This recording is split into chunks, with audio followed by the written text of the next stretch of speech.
दोस्तों नमस्कार। आज बात राजस्थान की राजनीति के जादूगर की। अशोक गहलोत को राजनीति का जादूगर ऐसे ही नहीं कहा जाता। वो सिर्फ नाम के जादूगर नहीं हैं, बल्कि यह भी जानते हैं कि किसी भी सियासी खेल के पीछे का असली खेल क्या है।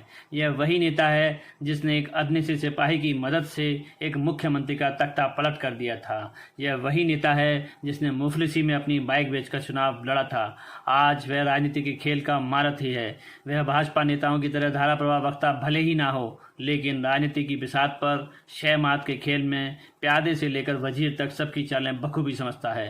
वह सियासी खेल का मिट्टी पकड़ पहलवान है। गहलोत ने राजस्थान की राजनीति में कई बड़े बड़े धुरंधरों और बादशाहों को मात दी है। उनकी तुलना में सचिन तो उन्हें अभी कच्चा खिलाड़ी लगता है, जिसे बार बार पटकनी देना उनके लिए आसान है। दरअसल अशोक गहलोत राजनीति के इतने चतुर और सजग खिलाड़ी हैं कि यदि कोई उन्हें मीठा दूध भी पिलाना चाहे तो वह पहले किसी बिल्ली को पिलाकर फिर पिएंगे। सचिन पायलट कोई पहले नेता नहीं हैं जो उनकी शातिराना राजनीतिक चालों के शिकार हुए हैं। गहलोत की राजनीति की राह में जब जब उनकी ही पार्टी के छोटे बड़े नेताओं ने रोड़े अटकाने की कोशिश की, तब तब वे उन्हें पटक नहीं देते गए। जब जब लगा कि गहलोत राजस्थान की सत्ता की गेंद में नहीं रहेंगे, तब तब वे अपनी तिकड़मों और ज़्यादा ताकत के और मजबूती के साथ मुख्यमंत्री की कुर्सी पर आ बैठे। ऐसा भी नहीं है कि गहलोत के हिस्से सिर्फ सफलता ही आई हो। यूनिवर्सिटी में महासचिव पद का पहली बार चुनाव लड़ा, लेकिन हार गए। जोधपुर की सरदारपुरा सीट से पहला चुनाव लड़ा, पैसा नहीं था, राजनीति पर अपनी बाइक कुर्बान कर दी, लेकिन चुनाव 4000 वोटों से हार गए। नरसिंह राव कैबिनेट में टेक्सटाइल मिनिस्टर बने तो वहाँ भी एक त्रिपुंडधारी दलाल और तांत्रिक के दबाव में उनकी छुट्टी हो गई, क्योंकि गहलोत ने फ्लाइट में तांत्रिक के पैर छूने से मना कर दिया। उन्हें इस बात पर पक्का यकीन है कि हार कर जीतने वाले को ही बाजीगर कहते हैं। तभी तो उन्होंने सचिन से पहले एक के बाद एक कांग्रेस नेताओं को राजनीति के मैदान पर चित किया है। उन्होंने खुद प्रदेश अध्यक्ष रहते चुनाव जीता तो मुख्यमंत्री बने ही, लेकिन दूसरे नेताओं के प्रदेश अध्यक्ष रहते कांग्रेस जीती तो भी अशोक गहलोत ही मुख्यमंत्री बने। आइए कुछ धुरंधरों नेताओं के बारे में तफसील से जानते हैं कि गहलोत ने उन्हें कैसे पटकनी दी। हरिदेव जोशी, बात 80 के दशक की है। हरिदेव जोशी दूसरी बार मुख्यमंत्री बने थे। तब केंद्र में राजीव गांधी को ओल्ड ट्रम्प कार्ड की बजाय युवा तुर्कों पर ज़्यादा भरोसा था। उन्होंने अपनी कैबिनेट से गहलोत को राजस्थान भेजा और युवाओं को पार्टी से जोड़ने का आह्वान किया। तब सचिन के पिता राजेश पायलट, बलराम जाखड़, रामनिवास मिर्धा जैसे युवा तुर्क गहलोत के साथ हो लिए। जोशी का असहज होना स्वाभाविक था। 1988 में राजीव गांधी ने अलवर के सरिस्का में कैबिनेट बैठक आहूत की। अकाल के चलते इसका विरोध हुआ तो राजीव ने बैठक तो नहीं टाली, अलबत्ता सरकार को सख्त निर्देश दिए कि इसे सरकारी लवाजमी से दूर रखा जाए और बैठक में शिरकत करने वाले अपने खुद के वाहनों से ही आएँ।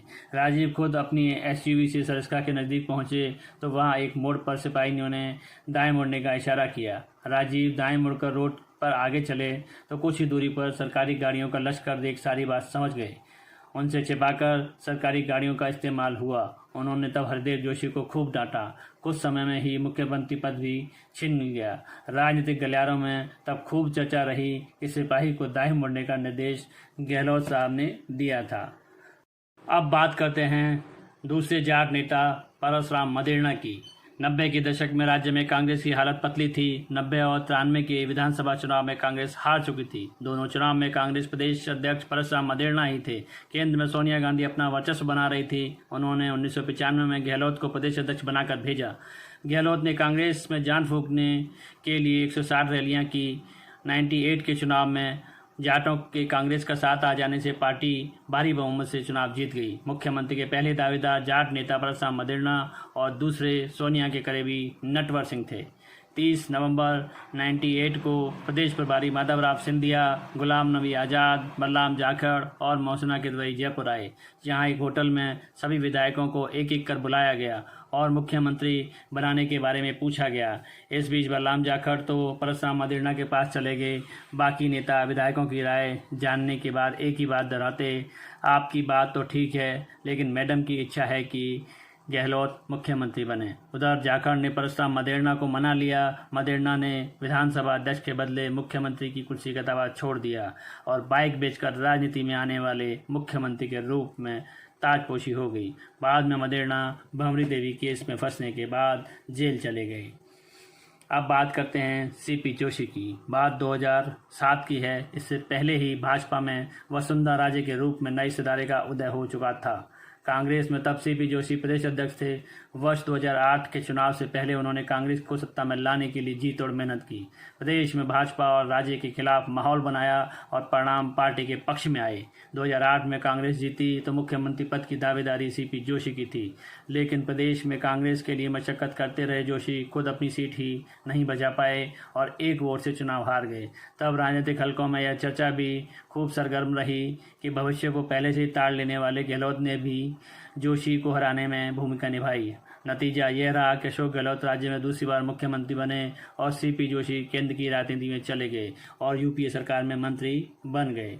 अब आते हैं सचिन पायलट पर। वर्ष 2013 के चुनाव में मोदी लहर पर सवार वसुंधरा राजे प्रचंड बहुमत के साथ फिर सत्ता में लौटी।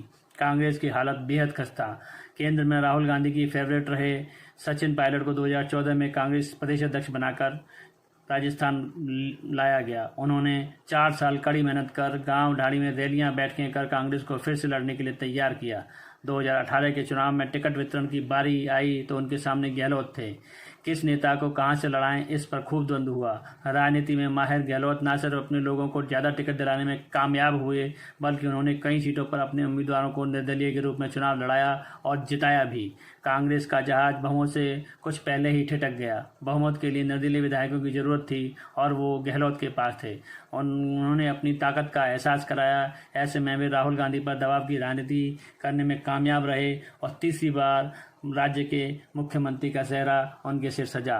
सचिन जीतकर भी हारे हुए खिलाड़ी की तरह किसी समझौते और वादे में बंद कर रह गए और राजनीति में तो कस्में वादे बस बातें हैं और बातों का क्या। तो इस तरह 1971 के भारत पाक युद्ध के शरणार्थी शिविरों में सेवा करने वाले जिस नौजवान पर इंदिरा गांधी की नज़र पड़ी थी, वह स्वभाव और आचरण में गांधीवादी रहते हुए तीसरी बार प्रदेश का मुख्यमंत्री बना। दरअसल गहलोत में राजनीतिक अनहोनी को सही समय पर भांप लेने का हुनर है, जिसने राजस्थान की राजनीति के धुरंधरों और बादशाहों को मात दे दी है। उनकी तुलना में सचिन तो अभी बच्चा है, तभी तो गहलोत कहते हैं कि पायलट को अभी राजनीति के कगरे में बहुत कुछ सीखना है। पायलट लगातार पटकनी खाते हुए गलतियों से शायद सीख भी रहे हैं। ऐसे ही राजनीतिक विश्लेषण के लिए द हिंद मेल के चैनल को जरूर सब्सक्राइब करें। धन्यवाद। जय हिंद।